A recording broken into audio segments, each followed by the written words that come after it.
வணக்கம் மக்களே. செல்வ செழிப்பு தரும் உண்டியல் பிரார்த்தனை என்னவென்று தெரியுமா?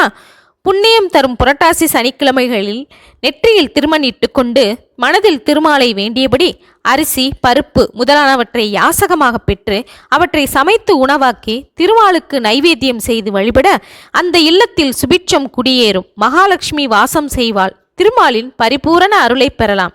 இந்த புரட்டாசியில் உண்டியல் ஒன்றில் கொஞ்சம் கொஞ்சமாக பணத்தை சேகரித்து அடுத்த வருட புரட்டாசியின் போது அந்த உண்டியல் பணத்தை எடுத்துச் சென்று திருப்பதி ஆலயத்தின் உண்டியலில் சேர்த்துவிட சகல ஐஸ்வர்யங்களும் கிடைக்கப்பெற்று நீண்ட ஆயுளுடன் ஆரோக்கியமாக வாழலாம்.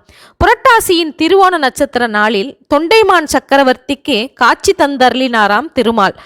ஆகவே புரட்டாசி திருவோணத்துக்கு மகத்துவம் அதிகம். நம் சக்திக்கு ஏற்றபடி அவருக்கு பிடித்த நைவேத்தியங்களை படைத்து மாவிளக்கேற்றி வழிபடுவது சிறப்பு தரும் என்கின்றனர் நமது பெரியோர்கள்.